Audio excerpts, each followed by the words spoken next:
श्रीगणेशाय नमः।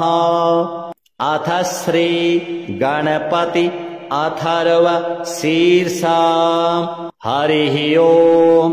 भद्रं कर्णेभिः शृणुयाम देवाः। भद्रं पश्येमाक्षभिर्यजत्राः। स्थिरैरङ्गैस्तुष्टुवांसस्तनूभिः। व्यसेम देवहितं यदायुः। स्वस्ति न इन्द्रो वृद्धश्रवाः। स्वस्ति नः पूषा विश्ववेदाः। स्वस्ति नस्तारक्षो अरिष्टनेमिः। स्वस्ति नो बृहस्पतिर्दधातु। ॐ शान्तिः शान्तिः शान्तिः। हरिः ओम्। नमस्ते गणपतये। त्वमेव प्रत्यक्षं तत्त्वमसि। त्वमेव केवलं कर्तासि। त्वमेव केवलं धर्तासि। त्वमेव केवलं हर्तासि। त्वमेव सर्वं खलविदं ब्रह्मासि। त्वं साक्षात् आत्मासि नित्यं। ऋतं वच्मि सत्यं वच्मि। अवत्वं माम् अववक्तारम् अवश्रोतारम् अवदातारम् अवधातारम् अवानूचानमवशिष्याम् अवपश्चात्तात् अवपुरस्तात् अवोत्तरात्तात् अवदक्षिणात्तात् अवचोर्ध्वात्तात् अवाधरात्तात् सर्वतो मां पाहि पाहि समन्तात्। त्वं वाङ्मयस्त्वं चिन्मयः।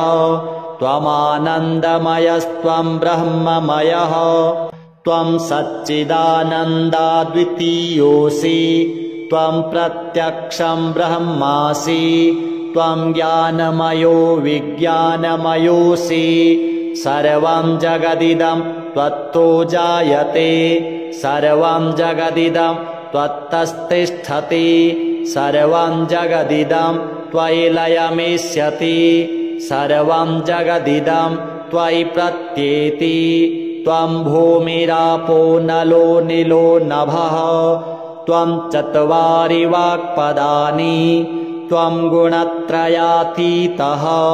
त्वं वस्थात्रयातीतः। त्वं देहत्रयातीतः। त्वं कालत्रयातीतः। त्वं मूलाधारस्थितोऽसि नित्यं। त्वं शक्तित्रयात्मकः। त्वां योगिनो ध्यायन्ति नित्यं। त्वं ब्रह्मा त्वं विष्णुस्त्वं रुद्रस्त्वं इन्द्रस्त्वं अग्निस्त्वं वायुस्त्वं सूर्यस्त्वं चन्द्रमास्त्वं ब्रह्मभूर्भुवः स्वरो।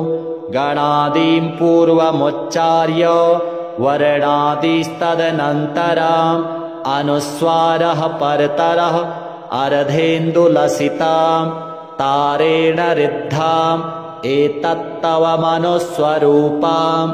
गकारः पूर्वरूपाम् अकारो मध्यमरूपाम् अनुस्वारश्चान्त्यरूपाम् बिन्दुरुत्तररूपाम्।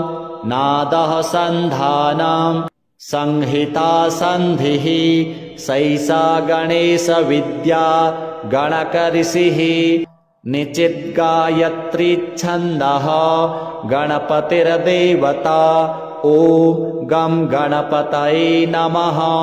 एकदन्ताय विद्महे वक्रतुण्डाय धीमहि तन्नो दन्तिः प्रचोदयात्। एकदन्तं चतुर्हस्तं पाशमङ्कुशधारिणां रदं च वरदं हस्तैर्बिभ्राणं मूषकध्वजां रक्तं लम्बोदरं शूर्प कर्णकं रक्तवाससं रक्तगन्धानुलिप्ताङ्गं रक्तपुष्पैः सुपूजिताम् भक्तानुकम्पिनं देवं जगत्कारणमच्युताम्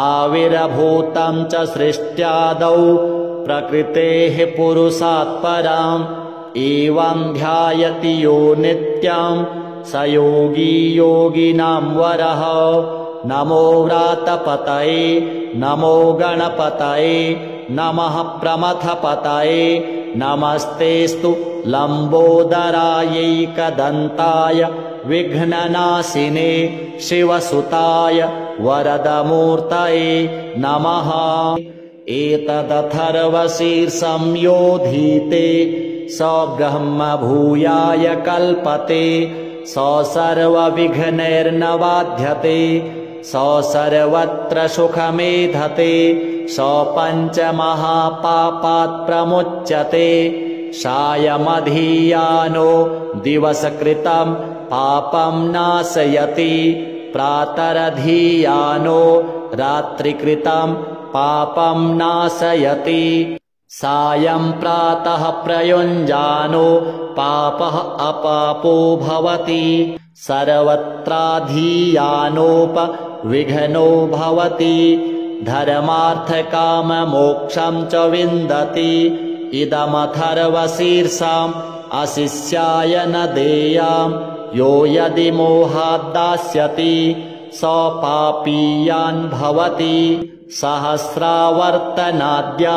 यं काममधीते तं तमनेन साधयेत् अनेन गणपतिम् अभिषिञ्चति स वाग्मी भवति चतुर्थ्या मनस्नं जपति स विद्यावान् भवति इत्यथर्वणवाक्याम् ब्रह्माद्यावरणं विद्यान्न बिभेति कदाचनेति यो दूर्वाङ्कुरैर्यजति स वैश्रवणोपमो भवति यो लाजैर्यजति स यशोवान् भवति स मेधावान् भवति यो मोदकसहस्रेण यजति स वाञ्छितफलमवाप्नोति यः साध्यसमिद्भिर्यजति स सर्वं लभते स सर्वं लभते अष्टौ ब्रह्मणान् सम्यग्ग्राहयित्वा सूर्यवर्चस्वी भवति सूर्यग्रहे महानद्यां प्रतिमासन्निधौ वा जप्त्वा सिद्धमन्त्रो भवति महाविघ्नात् प्रमुच्यते महादोषात् प्रमुच्यते महाप्रत्यवायात् प्रमुच्यते स सर्वविद्भवति स सर्वविद्भवति य एवं वेद इत्युपनिषत् ॐ शान्तिः शान्तिः शान्तिः हरिः ॐ भद्रं कर्णेभिः शृणुयाम देवाः भद्रं पश्येमाक्षभिर्जजत्राः स्थिरैरङ्गैस्तुष्टुवांक्षस्तनूभिः व्यसेम देवहितं यदायुः स्वस्ति न इन्द्रो वृद्धश्रवाः स्वस्ति नः पूषा विश्ववेदाः स्वस्ति नस्तारक्षो अरिष्टनेमिः स्वस्ति नो बृहस्पतिर्दधातु ॐ शान्तिः शान्तिः शान्तिः सुशान्तिर्भवतु श्रीगणपति देवार्पणमस्तु हरिः ॐ नमस्ते गणपतये त्वमेव प्रत्यक्षं तत्त्वमसि त्वमेव केवलं कर्तासि त्वमेव केवलं धर्तासि त्वमेव केवलं हर्तासि त्वमेव सर्वं खलविदं ब्रह्मासि त्वं साक्षात् आत्मासि नित्यं ऋतं वच्मि सत्यं वच्मि अवत्वं माम् अववक्तारम् अवश्रोतारम् अवदातारम् अवधातारम् अवानूचानमवशिष्याम् अवपश्चात्तात अवपुरस्तात् अवोत्तरात्तात अवदक्षिणात्तात अवचोर्ध्वात्तात अवाधरात्तात सर्वतो मां पाहि पाहि समन्तात् त्वं वाङ्मयस्त्वं चिन्मयः त्वमानन्दमयस्त्वं ब्रह्ममयः त्वं सच्चिदानन्दाद्वितीयोऽसि त्वं प्रत्यक्षं ब्रह्मासि त्वं ज्ञानमयो विज्ञानमयोऽसि सर्वं जगदिदं त्वत्तो जायते सर्वं जगदिदं त्वत्तस्तिष्ठति सर्वं जगदिदं त्वयि लयमिष्यति सर्वं जगदिदं त्वयि प्रत्येति त्वं भूमिरापो नलो निलो नभः त्वं चत्वारि वाक्पदानि त्वं गुणत्रयातीतः त्वं वस्थात्रयातीतः त्वं देहत्रयातीतः त्वं कालत्रयातीतः त्वं मूलाधारस्थितोऽसि नित्यं त्वं शक्तित्रयात्मकः त्वां योगिनो ध्यायन्ति नित्यं त्वं ब्रह्मा त्वं विष्णुस्त्वं रुद्रस्त्वम् इन्द्रस्त्वम् अग्निस्त्वं वायुस्त्वं सूर्यस्त्वं चन्द्रमास्त्वं ब्रह्मभूर्भुवः स्वरो गणादीं पूर्वमुच्चार्य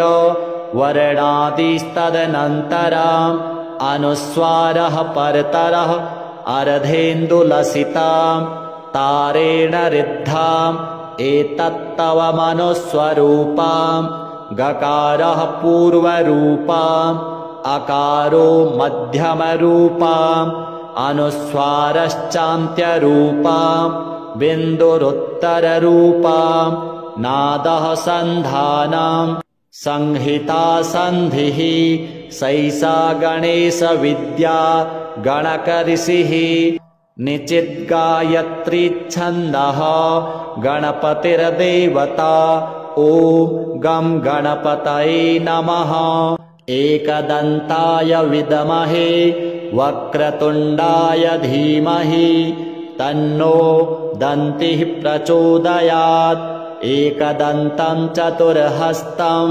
पाशमङ्कुशधारिणां रदं च वरदं हस्तैर्बिभ्राणं मूषकध्वजां रक्तं लम्बोदरं शूर्प कर्णकं रक्तवाससं रक्तगन्धानुलिप्ताङ्गं रक्तपुष्पैः सुपूजितां भक्तानुकम्पिनं देवं जगत्कारणमच्युताम् आविर्भूतं च सृष्ट्यादौ प्रकृतेः पुरुषात् पराम् एवं ध्यायति यो नित्यं स योगी योगिनां वरः नमो व्रातपतये नमो गणपतये नमः प्रमथपतये नमस्तेस्तु लम्बोदरायैकदन्ताय विघ्ननाशिने शिवसुताय वरदमूर्तये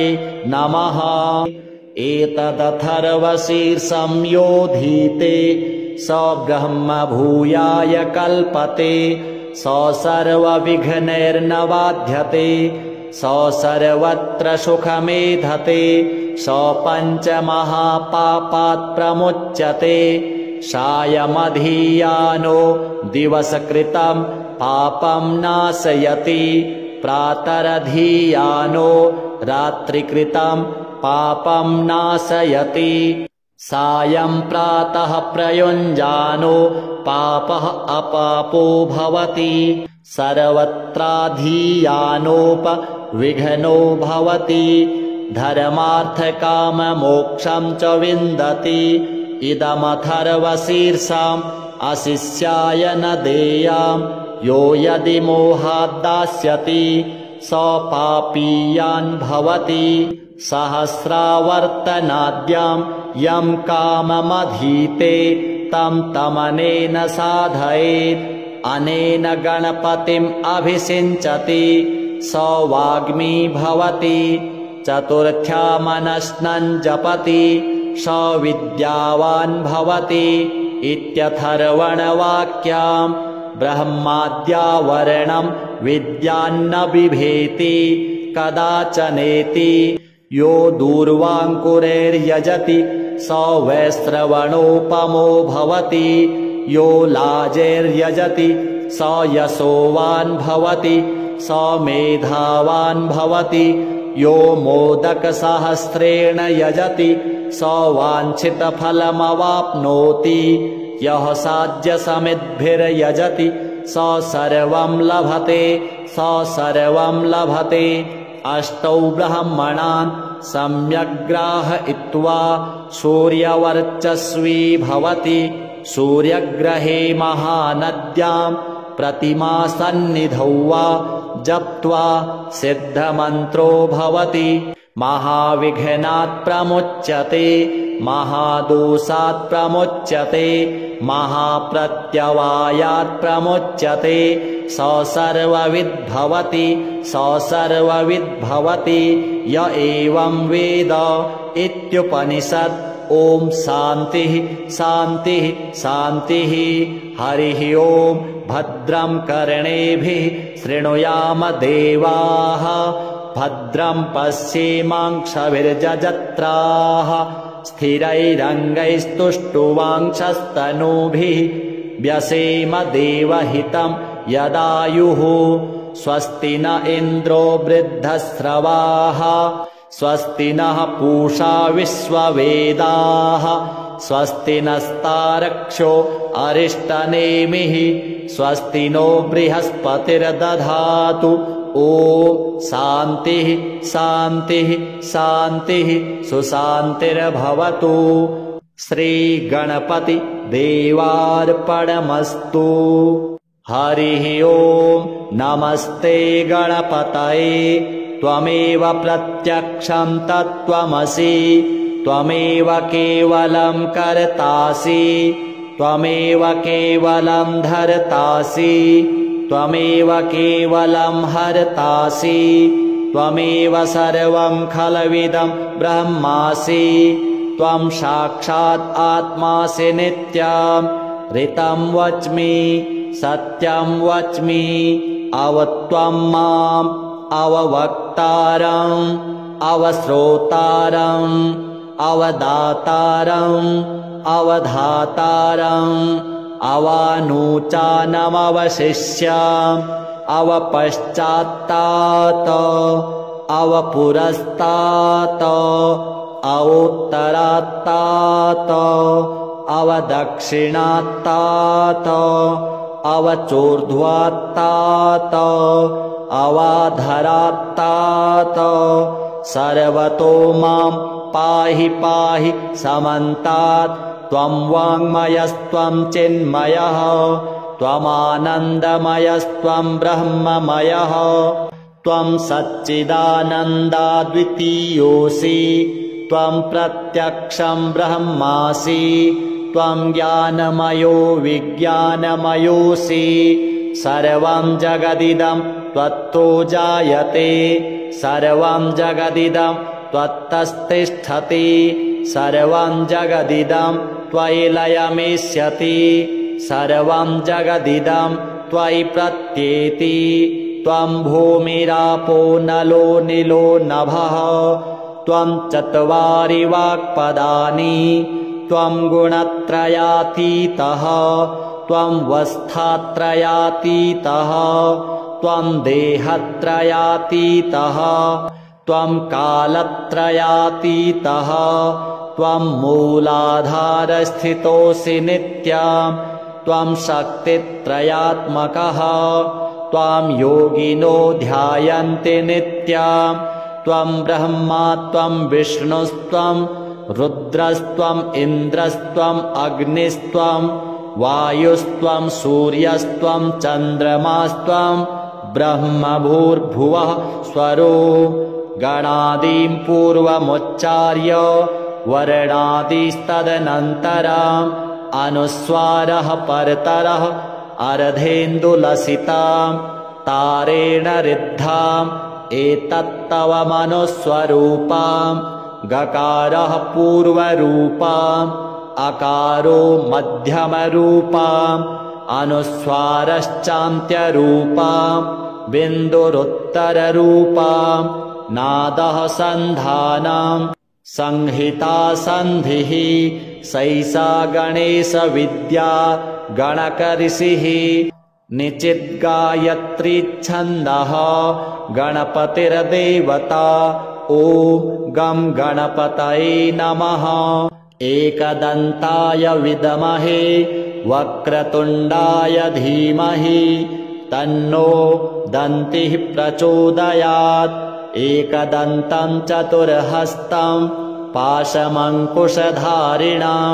रदं च वरदं हस्तैर्बिभ्राणं मूषकध्वजां रक्तं लम्बोदरं शूर्प कर्णकं रक्तवाससं रक्तगन्धानुलिप्ताङ्गं रक्तपुष्पैः सुपूजितां भक्तानुकम्पिनं देवं जगत्कारणमच्युताम् आविर्भूतं च सृष्ट्यादौ प्रकृतेः पुरुषात् पराम् एवं ध्यायति यो नित्यं स योगी योगिनां वरः।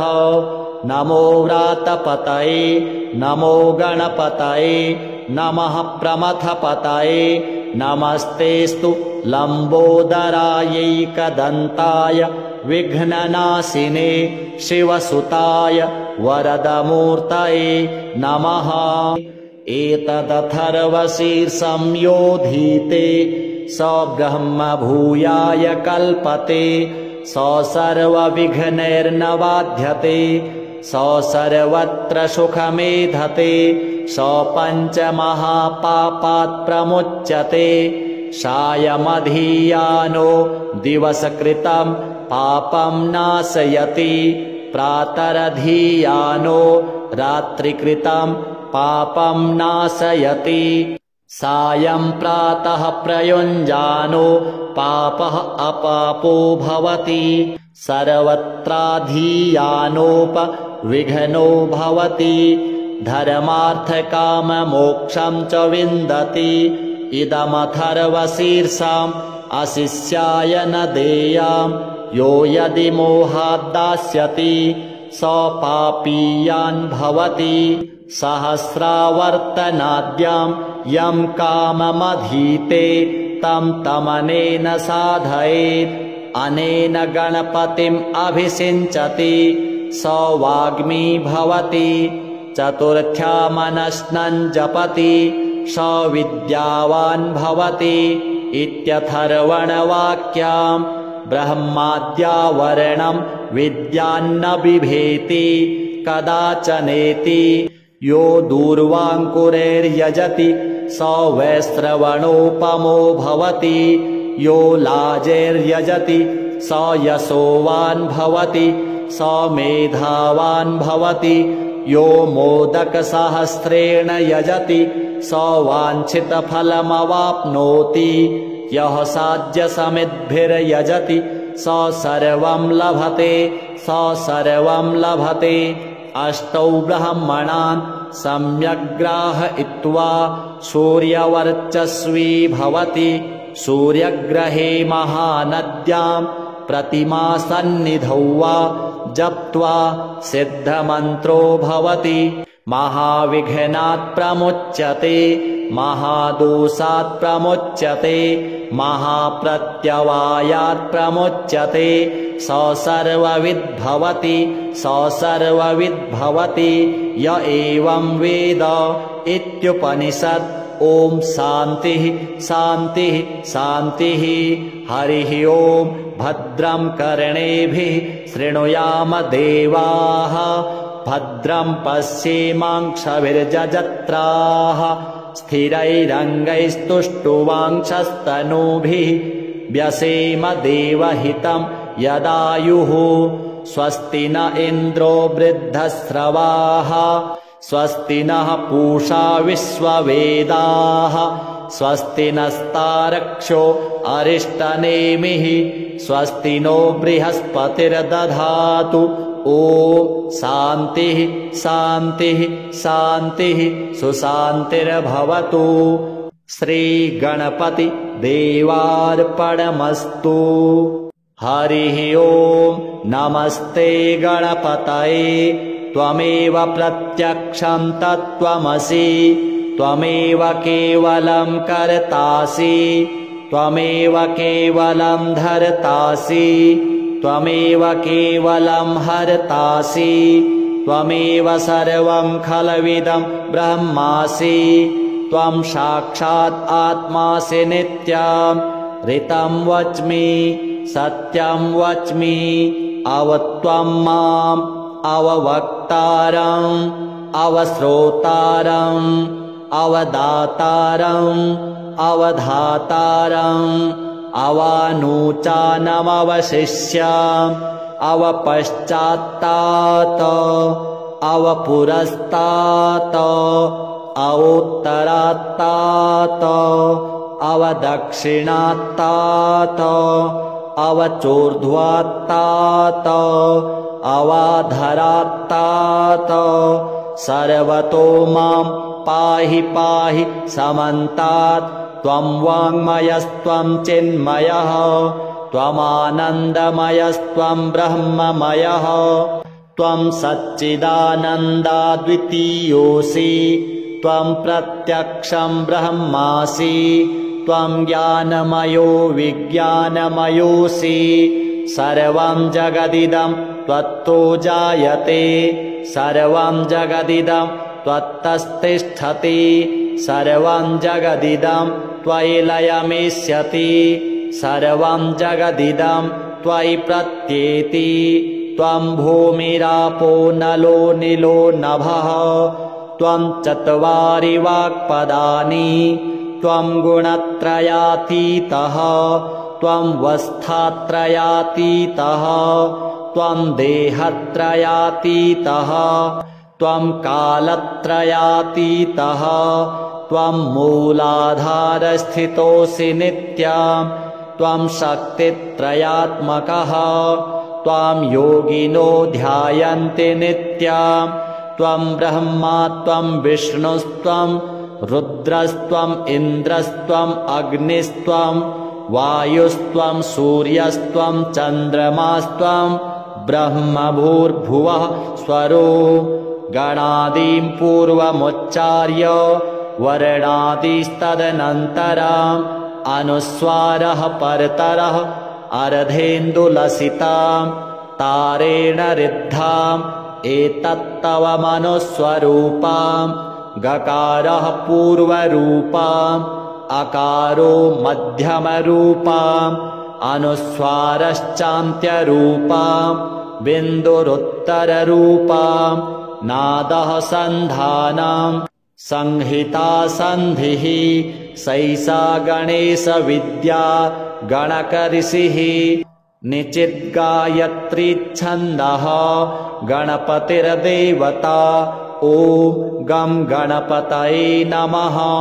एकदन्ताय विद्महे वक्रतुण्डाय धीमहि तन्नो दन्तिः प्रचोदयात्। एकदन्तं चतुर्हस्तं पाशमङ्कुशधारिणां रदं च वरदं हस्तैर्बिभ्राणं मूषकध्वजां। रक्तं लम्बोदरं शूर्प कर्णकं रक्तवाससं। रक्तगन्धानुलिप्ताङ्गं रक्तपुष्पैः सुपूजितां। भक्तानुकम्पिनं देवं जगत्कारणमच्युताम्। आविर्भूतं च सृष्ट्यादौ प्रकृतेः पुरुषात् परम्। एवं ध्यायति यो नित्यं स योगी योगिनां वरः। नमो व्रातपतये नमो गणपतये नमः प्रमथपतये। नमस्तेस्तु लम्बोदरायैकदन्ताय विघ्ननाशिने शिवसुताय वरदमूर्तये नमः। एतदथर्वशीर्षं योधीते स ब्रह्म भूयाय कल्पते। स सर्वविघ्नैर्न बाध्यते स सर्वत्र सुखमेधते स पञ्चमहापापात् प्रमुच्यते सायमधीयानो दिवसकृतं पापं नाशयति प्रातरधीयानो रात्रिकृतं पापं नाशयति सायं प्रातः प्रयुञ्जानो पापः अपापो भवति सर्वत्राधीयानोपविघ्नो भवति धर्मार्थकाममोक्षं च विन्दति इदमथर्वशीर्षाम् अशिष्याय न देयाम् यो यदि मोहात् दास्यति स पापीयान् भवति सहस्रावर्तनाद्यां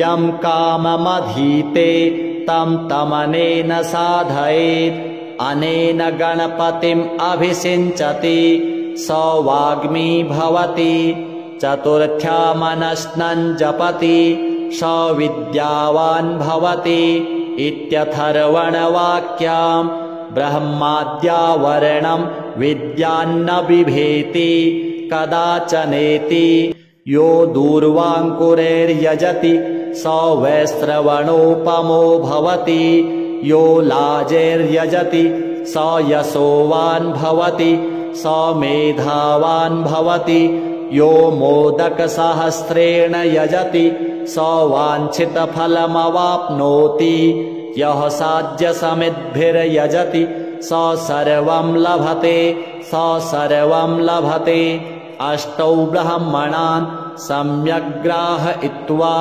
सूर्यवर्चस्वी भवति सूर्यग्रहे महानद्यां प्रतिमासन्निधौ वा जप्त्वा सिद्धमन्त्रो भवति महाविघ्नात् प्रमुच्यते महादोषात् प्रमुच्यते महाप्रत्यवायात् प्रमुच्यते स सर्वविद्भवति स सर्वविद्भवति य एवं वेद इत्युपनिषत् ॐ शान्तिः शान्तिः शान्तिः हरिः ॐ भद्रं कर्णेभिः शृणुयाम देवाः भद्रं पश्येमाक्षभिर्जजत्राः स्थिरैरङ्गैस्तुष्टुवांशस्तनूभिः व्यसेम देवहितं यदायुः स्वस्ति न इन्द्रो वृद्धस्रवाः स्वस्ति नः पूषा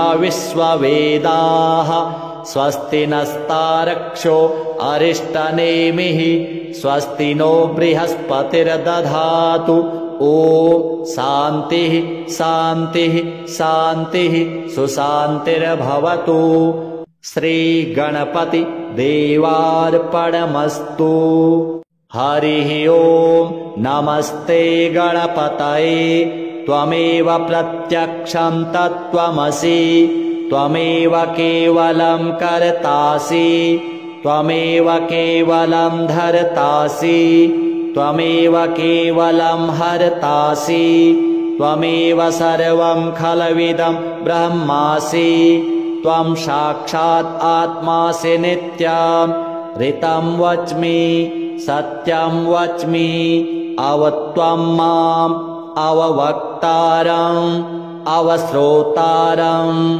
अवदातारम् अवधातारम् अवानूचानमवशिष्याम् अवपश्चात्तात अवपुरस्तात् अवोत्तरात्तात अवदक्षिणात्तात अवचोर्ध्वात्तात अवाधरात्तात सर्वतो मां पाहि पाहि समन्तात् त्वं वाङ्मयस्त्वं चिन्मयः त्वमानन्दमयस्त्वं ब्रह्ममयः त्वं सच्चिदानन्दाद्वितीयोऽसि त्वं प्रत्यक्षं ब्रह्मासि त्वं ज्ञानमयो विज्ञानमयोऽसि सर्वं जगदिदं त्वत्तो जायते सर्वं जगदिदं त्वत्तस्तिष्ठति सर्वं जगदिदं त्वयि लयमिष्यति सर्वं जगदिदं त्वयि प्रत्येति त्वं भूमिरापो नलो निलो नभः त्वं चत्वारि वाक्पदानि त्वं गुणत्रयातीतः त्वं वस्थात्रयातीतः त्वं देहत्रयातीतः त्वं कालत्रयातीतः त्वं मूलाधारस्थितोऽसि नित्यं त्वं शक्तित्रयात्मकः त्वां योगिनो ध्यायन्ति नित्यं त्वं ब्रह्मा त्वं विष्णुस्त्वं रुद्रस्त्वम् इन्द्रस्त्वम् अग्निस्त्वं वायुस्त्वं सूर्यस्त्वं चन्द्रमास्त्वं ब्रह्म भूर्भुवः स्वरो गणादीं पूर्वमुच्चार्य वर्णादिस्तदनन्तरम् अनुस्वारः परतरः अर्धेन्दुलसितां तारेण रिद्धाम् एतत्तव मनुस्वरूपाम् गकारः पूर्वरूपाम् अकारो मध्यमरूपाम् अनुस्वारश्चान्त्यरूपाम् बिन्दुरुत्तररूपाम् नादः सन्धानम् संहिता सन्धिः सैषा गणेशविद्या गणकऋषिः निचिद्गायत्रीच्छन्दः गणपतिर्देवता ॐ गं गणपतये नमः एकदन्ताय विद्महे वक्रतुण्डाय धीमहि तन्नो दन्तिः प्रचोदयात् एकदन्तं चतुर्हस्तं पाशमङ्कुशधारिणां रदं च वरदं हस्तैर्बिभ्राणं मूषकध्वजां रक्तं लम्बोदरं शूर्प कर्णकं रक्तवाससं रक्तगन्धानुलिप्ताङ्गं रक्तपुष्पैः सुपूजितां भक्तानुकम्पिनं देवं जगत्कारणमच्युताम् आविर्भूतं च सृष्ट्यादौ प्रकृतेः पुरुषात् परम् एवं ध्यायति यो नित्यं स योगी योगिनां वरः नमो व्रातपतये नमो गणपतये नमः प्रमथपतये नमस्तेस्तु लम्बोदरायैकदन्ताय विघ्ननाशिने शिवसुताय वरदमूर्तये नमः एतदथर्वशीर्षं योधीते स ब्रह्म भूयाय कल्पते स सर्वविघ्नैर्न बाध्यते स सर्वत्र सुखमेधते स पञ्चमहापापात् प्रमुच्यते सायमधीयानो दिवसकृतं पापं नाशयति प्रातरधीयानो रात्रिकृतं पापं नाशयति सायं प्रातः प्रयुञ्जानो पापः अपापो भवति सर्वत्राधीयानोपविघ्नो भवति धर्मार्थकाममोक्षं च विन्दति इदमथर्वशीर्षम् अशिष्याय न देयाम् यो यदि मोहाद्दास्यति स पापीयान् भवति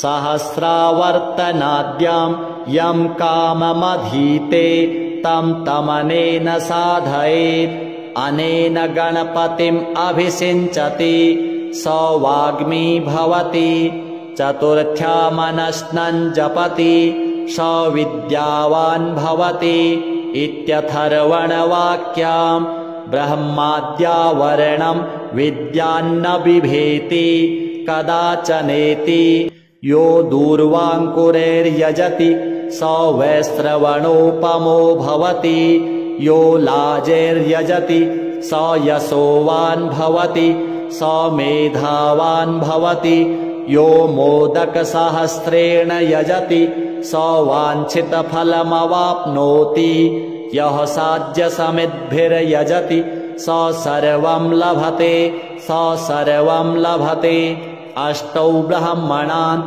सम्यग् ग्राहयित्वा सूर्यवर्चस्वी भवति सूर्यग्रहे महानद्यां प्रतिमासन्निधौ वा जप्त्वा सिद्धमन्त्रो भवति महाविघ्नात् प्रमुच्यते महादोषात् प्रमुच्यते महाप्रत्यवायात् प्रमुच्यते स सर्वविद्भवति स सर्वविद्भवति य एवं वेद इत्युपनिषत्। ॐ शान्तिः शान्तिः शान्तिः। हरिः ॐ भद्रं कर्णेभिः शृणुयाम देवाः भद्रं पश्येमाक्षभिर्यजत्राः स्थिरैरङ्गैस्तुष्टुवांशस्तनूभिः व्यसेम देवहितं यदायुः। स्वस्ति न इन्द्रो वृद्धश्रवाः स्वस्ति नः पूषा विश्ववेदाः स्वस्ति नस्तार्क्ष्यो अरिष्टनेमिः स्वस्ति नो बृहस्पतिर्दधातु। ॐ शान्तिः शान्तिः शान्तिः सुशान्तिर्भवतु। श्रीगणपति देवार्पणमस्तु। हरिः ॐ नमस्ते गणपतये त्वमेव प्रत्यक्षं तत्त्वमसि त्वमेव केवलं कर्तासि त्वमेव केवलं धर्तासि त्वमेव केवलं हर्तासि त्वमेव सर्वं खलविदं ब्रह्मासि त्वं साक्षात् आत्मासि नित्यं ऋतं वच्मि सत्यं वच्मि अवत्वं माम् अववक्तारम् अवश्रोतारम् अवदातारम् अवधातारम् अवानूचानमवशिष्याम् अवपश्चात्तात् अवपुरस्तात् अवोत्तरात्तात् अवदक्षिणात्तात् अवचोर्ध्वात्तात् अवाधरात्तात् सर्वतो मां पाहि पाहि समन्तात् त्वं वाङ्मयस्त्वं चिन्मयः त्वमानन्दमयस्त्वं ब्रह्ममयः त्वं सच्चिदानन्दाद्वितीयोऽसि त्वं प्रत्यक्षं ब्रह्मासि त्वं ज्ञानमयो विज्ञानमयोऽसि सर्वं जगदिदं त्वत्तो जायते सर्वं जगदिदं त्वत्तस्तिष्ठति सर्वं जगदिदं त्वयि लयमिष्यति सर्वं जगदिदं त्वयि प्रत्येति त्वं भूमिरापो नलो निलो नभः त्वं चत्वारि वाक्पदानि त्वं गुणत्रयातीतः त्वं वस्थात्रयातीतः त्वं देहत्रयातीतः त्वं कालत्रयातीतः त्वं मूलाधारस्थितोऽसि नित्यं त्वं शक्तित्रयात्मकः त्वां योगिनो ध्यायन्ति नित्यं त्वं ब्रह्मा त्वं विष्णुस्त्वं रुद्रस्त्वं इन्द्रस्त्वं अग्निस्त्वं वायुस्त्वं सूर्यस्त्वं चन्द्रमास्त्वं ब्रह्मभूर्भुवः स्वरो गणादीं पूर्वमुच्चार्य वर्णादिस्तदनन्तरम् अनुस्वारः परतरः अर्धेन्दुलसितां तारेण रिद्धाम् एतत्तव मनुस्वरूपाम् गकारः पूर्वरूपाम् अकारो मध्यमरूपाम् अनुस्वारश्चान्त्यरूपाम् बिन्दुरुत्तररूपाम् नादः सन्धानम् संहिता सन्धिः सैषा गणेशविद्या गणकऋषिः निचिद्गायत्रीच्छन्दः गणपतिर्देवता ॐ गं गणपतये नमः एकदन्ताय विद्महे वक्रतुण्डाय धीमहि तन्नो दन्तिः प्रचोदयात् एकदन्तं चतुर्हस्तं पाशमङ्कुशधारिणां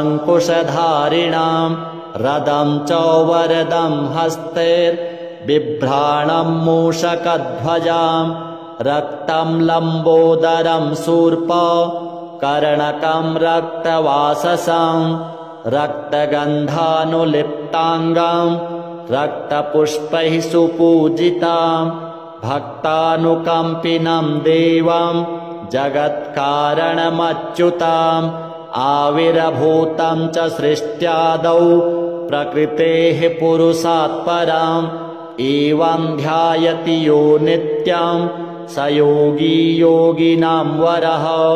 नमो व्रातपतये नमो गणपतये नमः प्रमथपतये नमस्तेस्तु लम्बोदरायैकदन्ताय विघ्ननाशिने शिवसुताय वरदमूर्तये नमः।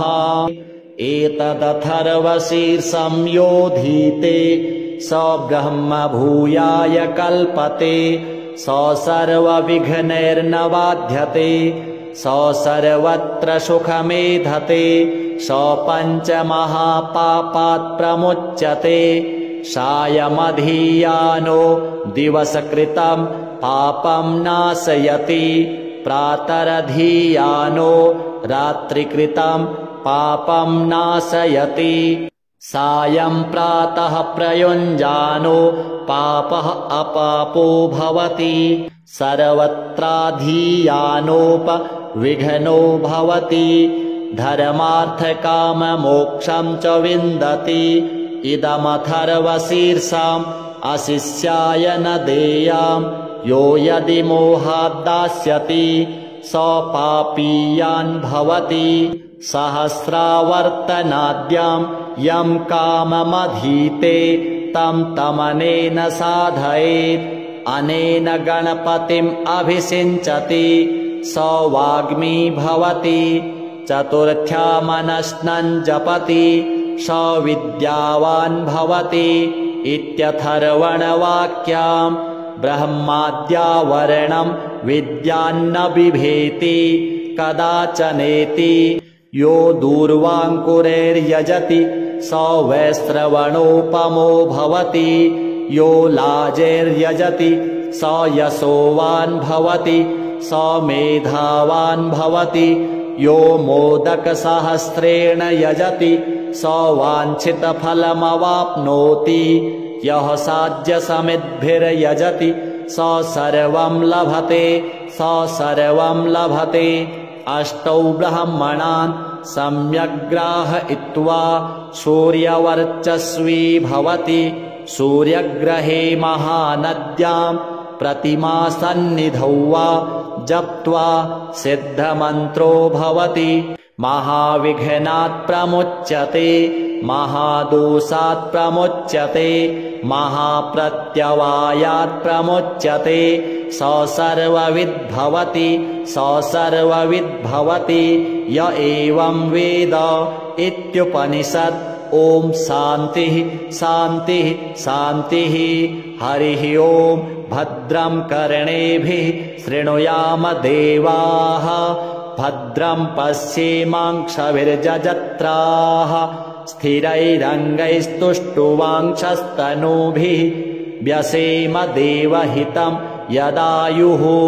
स्वस्ति न इन्द्रो वृद्धस्रवाः स्वस्ति नः पूषा विश्ववेदाः स्वस्ति नस्तारक्षो अरिष्टनेमिः स्वस्ति नो बृहस्पतिर्दधातु।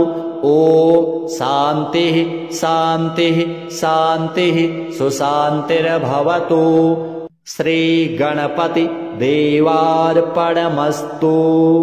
हरिः ॐ नमस्ते गणपतये त्वमेव प्रत्यक्षं तत्त्वमसि त्वमेव केवलं कर्तासि त्वमेव केवलं धर्तासि त्वमेव केवलं हर्तासि त्वमेव सर्वं खलविदं ब्रह्मासि त्वं साक्षात् आत्मासि नित्यं ऋतं वच्मि सत्यं वच्मि अवत्वं माम् अववक्तारम् अवश्रोतारम् अवदातारम् अवधातारम् अवानूचानमवशिष्याम् अवपश्चात्तात् अवपुरस्तात् अवोत्तरात्तात् अवदक्षिणात्तात् अवचोर्ध्वात्तात् अवाधरात्तात् सर्वतो मां पाहि पाहि समन्तात् त्वं वाङ्मयस्त्वं चिन्मयः त्वमानन्दमयस्त्वं ब्रह्ममयः त्वं सच्चिदानन्दाद्वितीयोऽसि त्वं प्रत्यक्षं ब्रह्मासि त्वं ज्ञानमयो विज्ञानमयोऽसि सर्वं जगदिदं त्वत्तो जायते सर्वं जगदिदं त्वत्तस्तिष्ठति सर्वं जगदिदं त्वयि लयमेष्यति सर्वं जगदिदं त्वयि प्रत्येति त्वं भूमिरापो नलो निलो नभः त्वं चत्वारि वाक्पदानि त्वं गुणत्रयातीतः त्वं वस्थात्रयातीतः त्वं देहत्रयातीतः त्वं कालत्रयातीतः त्वं मूलाधारस्थितोऽसि नित्यं त्वं शक्तित्रयात्मकः त्वां योगिनो ध्यायन्ति नित्यं त्वं ब्रह्मा त्वं विष्णुस्त्वं रुद्रस्त्वम् इन्द्रस्त्वम् अग्निस्त्वं वायुस्त्वं सूर्यस्त्वं चन्द्रमास्त्वं ब्रह्मभूर्भुवः स्वरो गणादीं पूर्वमुच्चार्य वर्णादिस्तदनन्तरम् अनुस्वारः परतरः अर्धेन्दुलसितां तारेण रिद्धाम् एतत्तव मनुस्वरूपाम् गकारः पूर्वरूपाम् अकारो मध्यमरूपाम् अनुस्वारश्चान्त्यरूपाम् बिन्दुरुत्तररूपाम् नादः सन्धानम् संहिता सन्धिः सैषा गणेशविद्या गणकऋषिः निचिद्गायत्रीच्छन्दः गणपतिर्देवता ॐ गं गणपतये नमः एकदन्ताय विद्महे वक्रतुण्डाय धीमहि तन्नो दन्तिः प्रचोदयात् एकदन्तं चतुर्हस्तं पाशमङ्कुशधारिणां रदं च वरदं हस्तैर्बिभ्राणं मूषकध्वजां रक्तं लम्बोदरं शूर्प कर्णकं रक्तवाससं रक्तगन्धानुलिप्ताङ्गं रक्तपुष्पैः सुपूजितां भक्तानुकम्पिनं देवं जगत्कारणमच्युताम् आविर्भूतं च सृष्ट्यादौ प्रकृतेः पुरुषात् पराम् एवं ध्यायति यो नित्यं स योगी योगिनां वरः नमो व्रातपतये नमो गणपतये नमः प्रमथपतये नमस्तेस्तु लम्बोदरायैकदन्ताय विघ्ननाशिने शिवसुताय वरदमूर्तये नमः एतदथर्वशीर्षं योधीते स ब्रह्मभूयाय कल्पते स सर्वविघ्नैर्न बाध्यते स सर्वत्र सुखमेधते स पञ्चमहापापात् प्रमुच्यते सायमधीयानो दिवसकृतं पापं नाशयति प्रातरधीयानो रात्रिकृतं पापं नाशयति सायं प्रातः प्रयुञ्जानो पापः अपापो भवति सर्वत्राधीयानोपविघ्नो भवति धर्मार्थकाममोक्षं च विन्दति इदमथर्वशीर्षम् अशिष्याय न देयाम् यो यदि मोहाद्दास्यति स पापीयान् भवति। सहस्रावर्तनाद्यां यं काममधीते तं तमनेन साधयेत् अनेन गणपतिम् अभिषिञ्चति स वाग्मी भवति चतुर्थ्यामनश्नं जपति स विद्यावान् भवति इत्यथर्वणवाक्यां ब्रह्माद्यावरणं विद्यान्न बिभेति कदाचनेति यो दूर्वाङ्कुरैर्यजति स वैश्रवणोपमो भवति यो लाजैर्यजति स यशोवान् भवति स मेधावान् भवति यो मोदकसहस्रेण यजति स वाञ्छितफलमवाप्नोति यः साध्यसमिद्भिर्यजति स सर्वं लभते स सर्वं लभते अष्टौ ब्रह्मणान् सम्यग्ग्राहयित्वा सूर्यवर्चस्वी भवति सूर्यग्रहे महानद्यां प्रतिमासन्निधौ वा जप्त्वा सिद्धमन्त्रो भवति महाविघ्नात् प्रमुच्यते महादोषात् प्रमुच्यते महाप्रत्यवायात् प्रमुच्यते स सर्वविद्भवति स सर्वविद्भवति य एवं वेद इत्युपनिषत्। ॐ शान्तिः शान्तिः शान्तिः।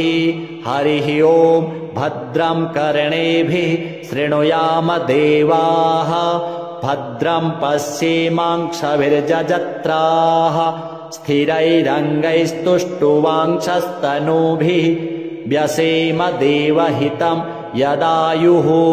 स्वस्ति न इन्द्रो वृद्धश्रवाः स्वस्ति नः पूषा विश्ववेदाः स्वस्ति नस्तारक्षो अरिष्टनेमिः स्वस्ति नो बृहस्पतिर्दधातु।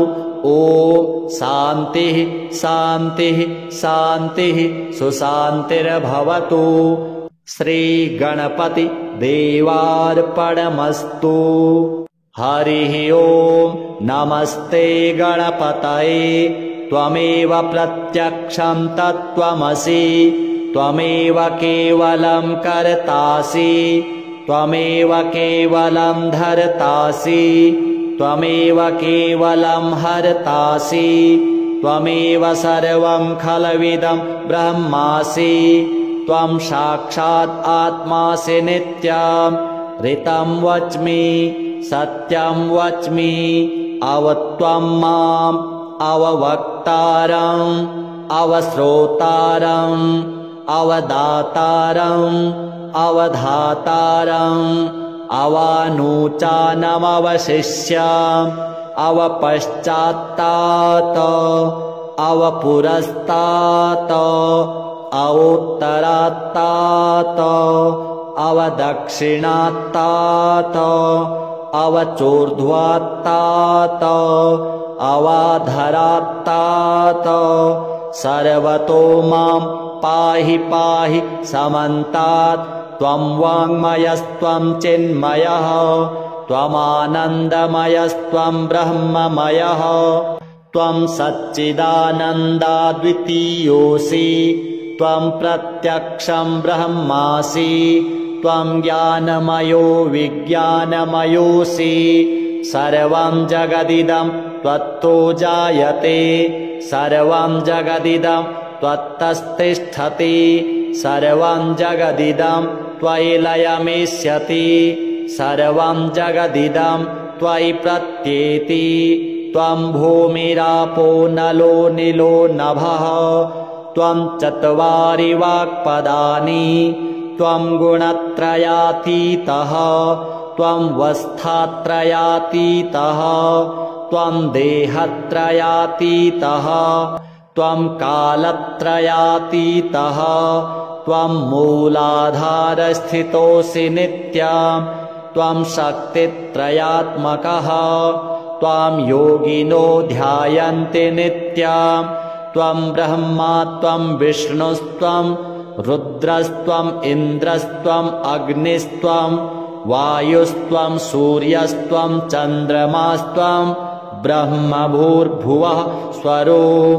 गणादीं पूर्वमुच्चार्य वर्णादिस्तदनन्तरम् अनुस्वारः परतरः अर्धेन्दुलसिताम् तारेण रिद्धाम् एतत्तव मनुस्वरूपाम् गकारः पूर्वरूपाम् अकारो मध्यमरूपाम् अनुस्वारश्चान्त्यरूपाम् बिन्दुरुत्तररूपाम् नादः सन्धानाम् संहिता सन्धिः सैषा गणेशविद्या गणकऋषिः निचिद्गायत्रीच्छन्दः गणपतिर्देवता ॐ गं गणपतये नमः। एकदन्ताय विद्महे वक्रतुण्डाय धीमहि तन्नो दन्तिः प्रचोदयात्। एकदन्तं चतुर्हस्तं पाशमङ्कुशधारिणां रदं च वरदं हस्तैर्बिभ्राणं मूषकध्वजां रक्तं लम्बोदरं शूर्प कर्णकं रक्तवाससं रक्तगन्धानुलिप्ताङ्गं रक्तपुष्पैः सुपूजितां भक्तानुकम्पिनं देवं जगत्कारणमच्युताम् आविर्भूतं च सृष्ट्यादौ प्रकृतेः पुरुषात् पराम् एवं ध्यायति यो नित्यं स योगी योगिनां वरः। नमो व्रातपतये नमो गणपतये नमः प्रमथपतये नमस्तेस्तु लम्बोदरायैकदन्ताय विघ्ननाशिने शिवसुताय वरदमूर्तये नमः।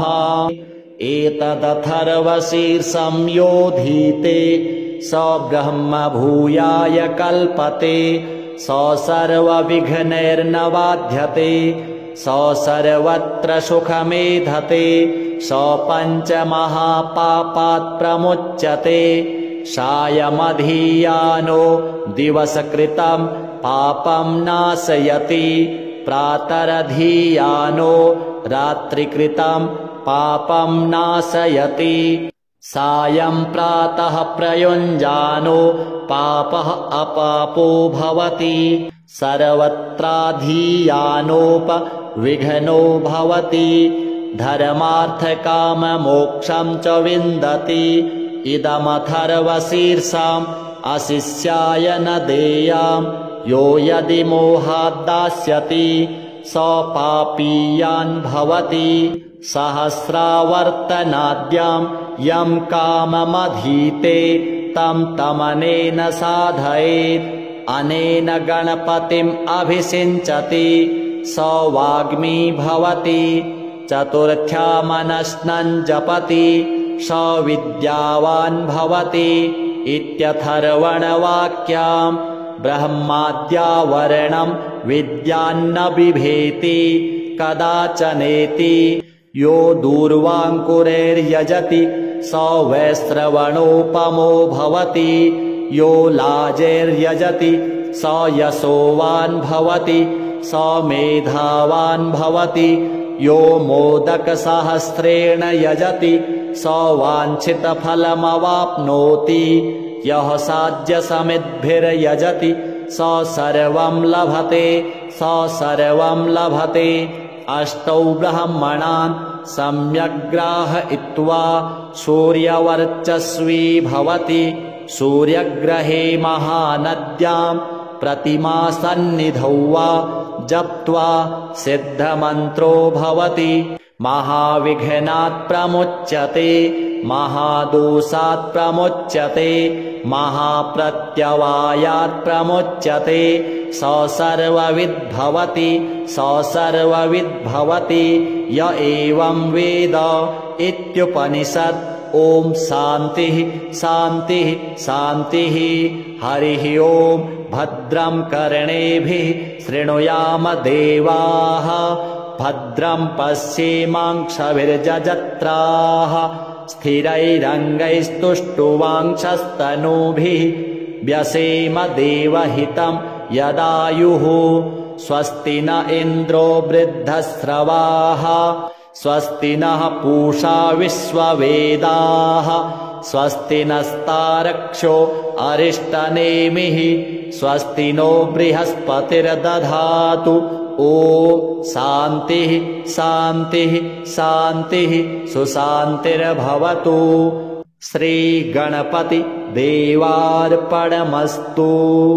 हरिः ॐ नमस्ते गणपतये त्वमेव प्रत्यक्षं तत्त्वमसि त्वमेव केवलं कर्तासि त्वमेव केवलं धर्तासि त्वमेव केवलं हर्तासि त्वमेव सर्वं खलविदं ब्रह्मासि त्वं साक्षात् आत्मासि नित्यं ऋतं वच्मि सत्यं वच्मि अवत्वं माम् अववक्तारम् अवश्रोतारम् अवदातारम् अवधातारम् अवानूचानमवशिष्याम् अवपश्चात्तात अवपुरस्तात् अवोत्तरात्तात अवदक्षिणात्तात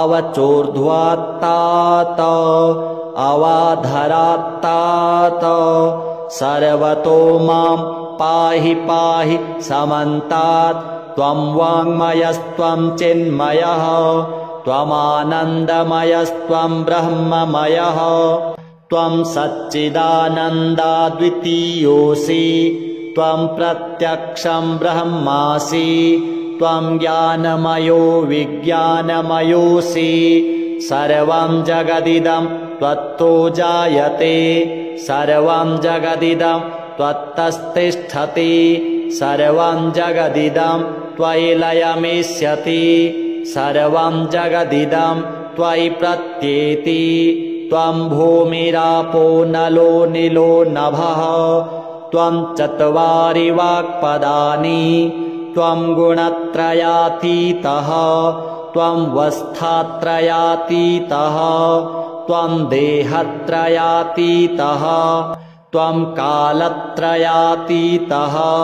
त्वं मूलाधारस्थितोऽसि नित्यं त्वं शक्तित्रयात्मकः त्वां योगिनो ध्यायन्ति नित्यं त्वं ब्रह्मा त्वं विष्णुस्त्वं रुद्रस्त्वम् इन्द्रस्त्वम् अग्निस्त्वं वायुस्त्वं सूर्यस्त्वं चन्द्रमास्त्वं ब्रह्मभूर्भुवः स्वरो गणादीं पूर्वमुच्चार्य वर्णादिस्तदनन्तरम् अनुस्वारः परतरः अर्धेन्दुलसितां तारेण रिद्धाम् एतत्तव मनुस्वरूपां गकारः पूर्वरूपाम् अकारो मध्यमरूपाम् अनुस्वारश्चान्त्यरूपाम् बिन्दुरुत्तररूपाम् नादः सन्धानम् संहिता सन्धिः सैषा गणेशविद्या गणकऋषिः निचिद्गायत्रीच्छन्दः गणपतिर्देवता ॐ गं गणपतये नमः। एकदन्ताय विद्महे वक्रतुण्डाय धीमहि तन्नो दन्तिः प्रचोदयात्। एकदन्तं चतुर्हस्तं पाशमङ्कुशधारिणां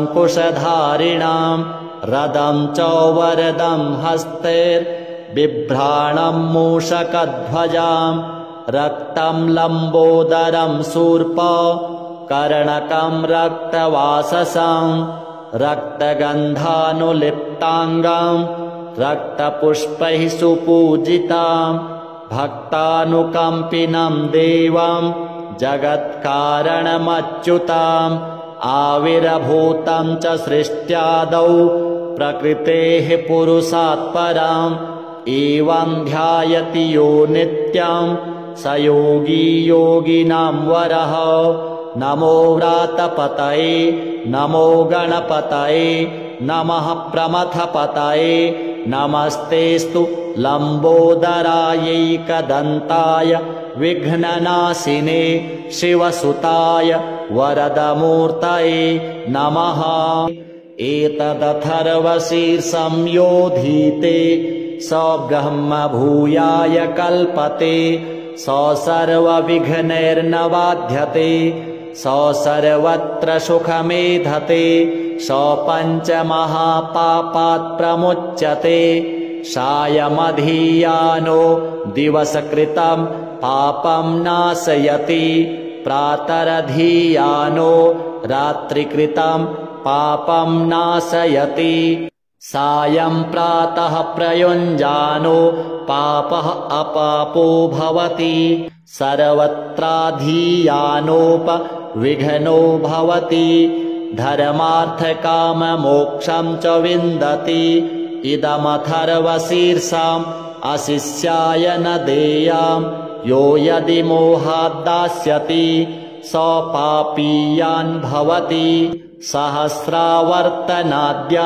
यं काममधीते तं तमनेन साधयेत् अनेन गणपतिम् अभिषिञ्चति स वाग्मी भवति चतुर्थ्यामनश्नं जपति स विद्यावान् भवति इत्यथर्वणवाक्याम् ब्रह्माद्यावरणं विद्यान्न बिभेति कदाचनेति यो दूर्वाङ्कुरैर्यजति स वैश्रवणोपमो भवति यो लाजैर्यजति स यशोवान् भवति स मेधावान् भवति यो मोदकसहस्रेण यजति स वाञ्छितफलमवाप्नोति यः साध्यसमिद्भिर्यजति स सर्वं लभते स सर्वं लभते अष्टौ ब्रह्मणान् सम्यग्ग्राहयित्वा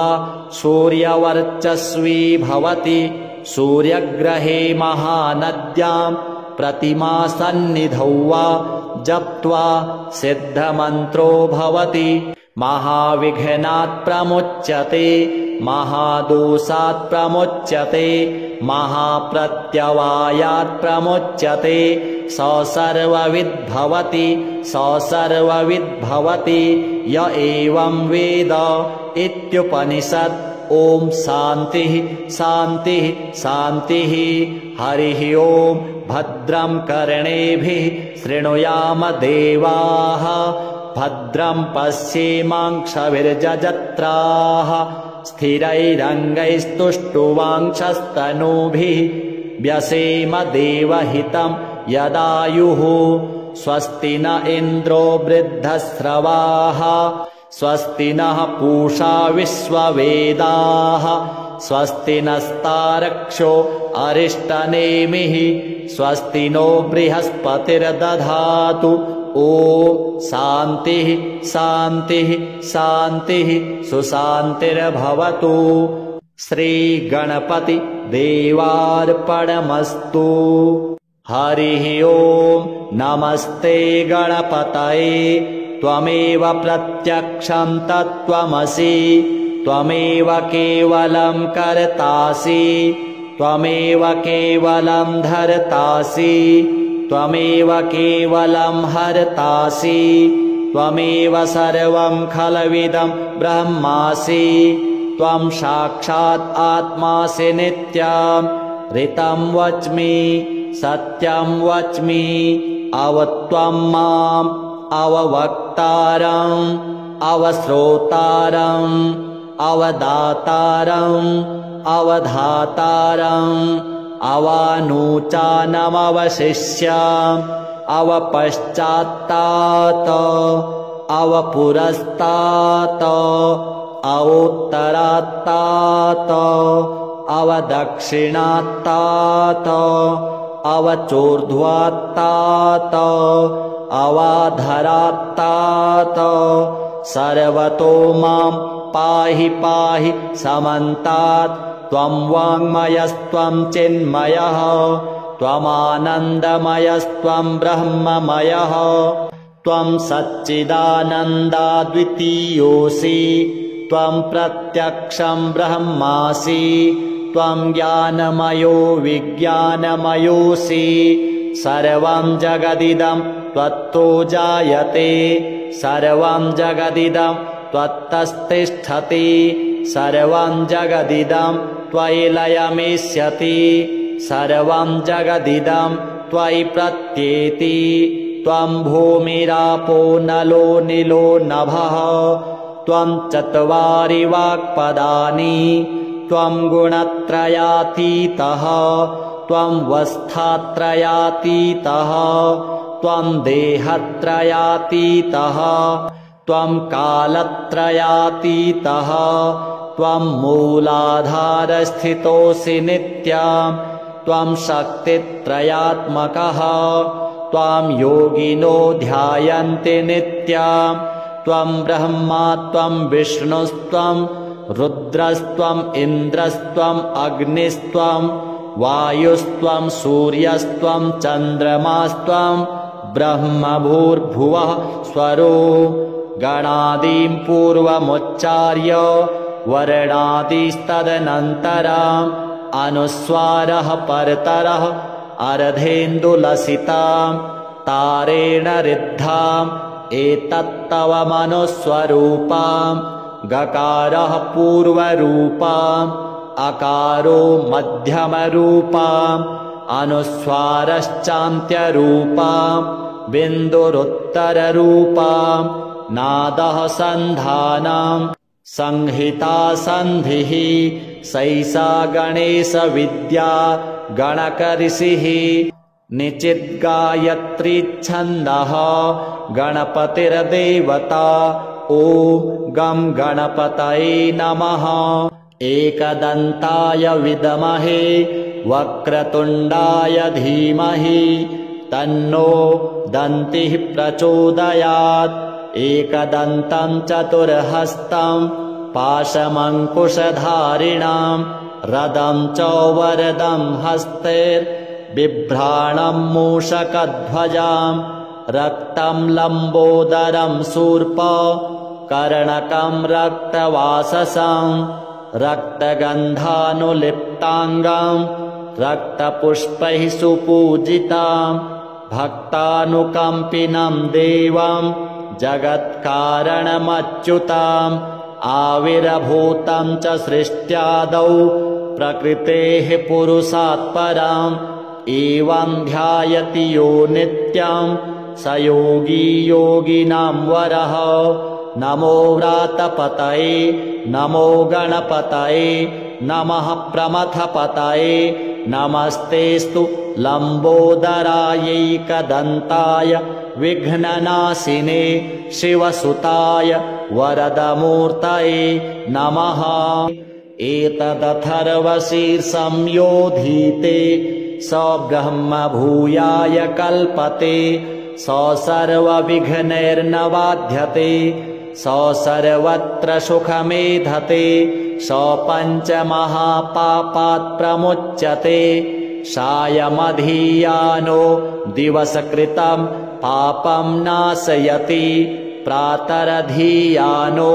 रात्रिकृतं पापं नाशयति सायं प्रातः प्रयुञ्जानो पापः अपापो भवति सर्वत्राधीयानोपविघ्नो भवति धर्मार्थकाममोक्षं च विन्दति इदमथर्वशीर्षम् अशिष्याय न देयाम् यो यदि मोहाद्दास्यति स पापीयान् भवति सहस्रावर्तनाद्यं यं काममधीते तं तमनेन साधयेत् अनेन गणपतिम् अभिषिञ्चति स वाग्मी भवति चतुर्थ्यामनश्नं जपति स विद्यावान् भवति इत्यथर्वणवाक्याम् ब्रह्माद्यावरणं विद्यान्न बिभेति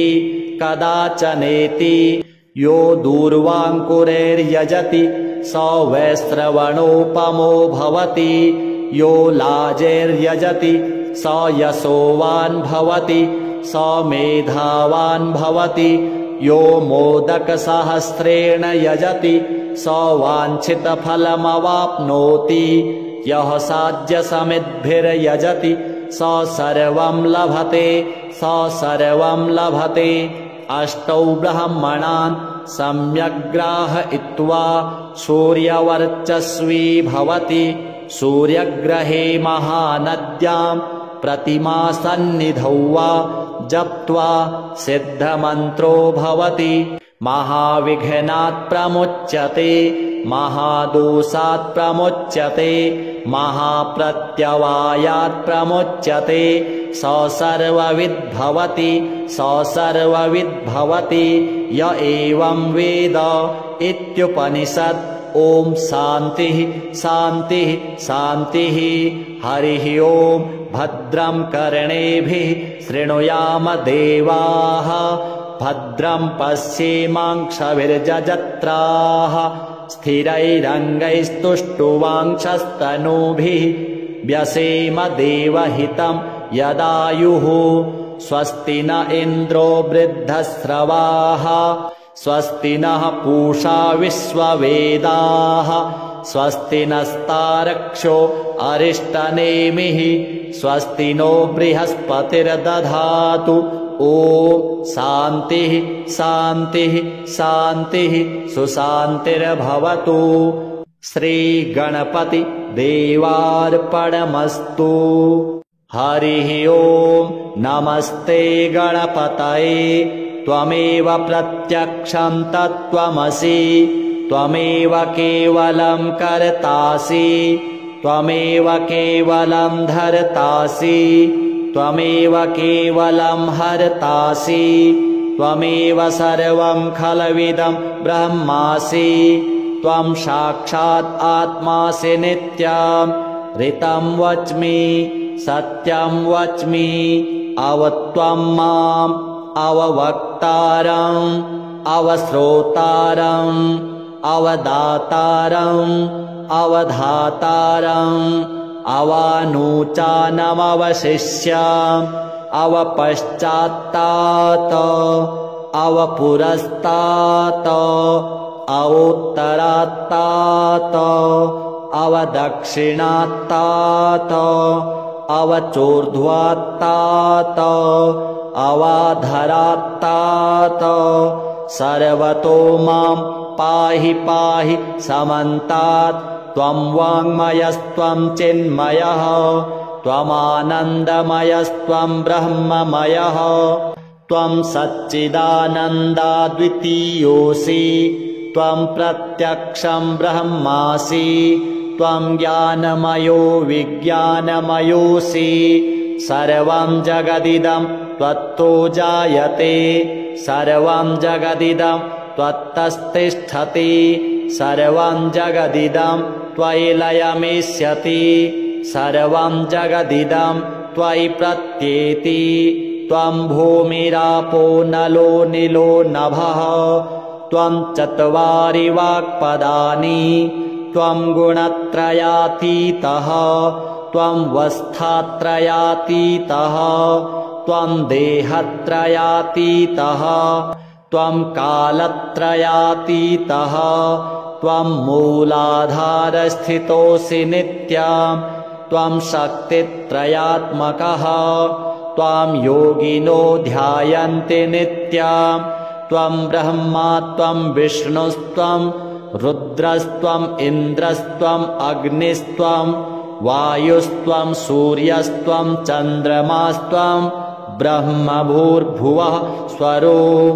गणादीं पूर्वमुच्चार्य वर्णादिस्तदनन्तरम् अनुस्वारः परतरः अर्धेन्दुलसितां तारेण रिद्धाम् एतत्तव मनुस्वरूपाम्।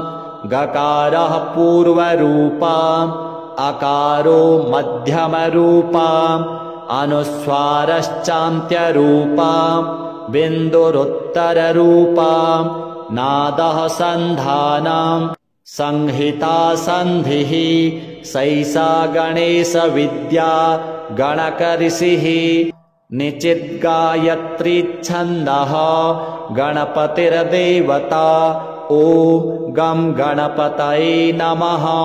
एकदन्ताय विद्महे वक्रतुण्डाय धीमहि तन्नो दन्तिः प्रचोदयात् एकदन्तं चतुर्हस्तं पाशमङ्कुशधारिणां रदं च वरदं हस्तैर्बिभ्राणं मूषकध्वजां रक्तं लम्बोदरं शूर्प कर्णकं रक्तवाससं रक्तगन्धानुलिप्ताङ्गं रक्तपुष्पैः सुपूजितां भक्तानुकम्पिनं देवं जगत्कारणमच्युताम् आविर्भूतं च सृष्ट्यादौ प्रकृतेः पुरुषात् पराम् एवं ध्यायति यो नित्यं स योगी योगिनां वरः नमो व्रातपतये नमो गणपतये नमः प्रमथपतये नमस्तेस्तु लम्बोदरायैकदन्ताय विघ्ननाशिने शिवसुताय वरदमूर्तये नमः एतदथर्वशीर्षं योधीते स ब्रह्मभूयाय कल्पते स सर्वविघ्नैर्न बाध्यते स सर्वत्र सुखमेधते स पञ्चमहापापात् प्रमुच्यते सायमधीयानो दिवसकृतं पापं नाशयति प्रातरधीयानो रात्रिकृतं पापं नाशयति सायं प्रातः प्रयुञ्जानो पापः अपापो भवति सर्वत्राधीयानोपविघ्नो भवति धर्मार्थकाममोक्षं च विन्दति इदमथर्वशीर्षम् अशिष्याय न देयां यो यदि मोहाद्दास्यति स पापीयान् भवति सहस्रावर्तनाद्यं यं काममधीते तं तमनेन साधयेत् अनेन गणपतिम् अभिषिञ्चति स वाग्मी भवति चतुर्थ्यामनश्नं जपति स विद्यावान् भवति इत्यथर्वणवाक्यां ब्रह्माद्यावरणं विद्यान्न बिभेति कदाचनेति यो दूर्वाङ्कुरैर्यजति स वैश्रवणोपमो भवति यो लाजैर्यजति स यशोवान् भवति स मेधावान् भवति यो मोदकसहस्रेण यजति स वाञ्छितफलमवाप्नोति यः साध्यसमिद्भिर्यजति स सर्वं लभते स सर्वं लभते अष्टौ ब्रह्मणान् सम्यग्ग्राहयित्वा सूर्यवर्चस्वी भवति सूर्यग्रहे महानद्यां प्रतिमासन्निधौ वा जप्त्वा सिद्धमन्त्रो भवति महाविघ्नात् प्रमुच्यते महादोषात् प्रमुच्यते महाप्रत्यवायात् प्रमुच्यते स सर्वविद्भवति स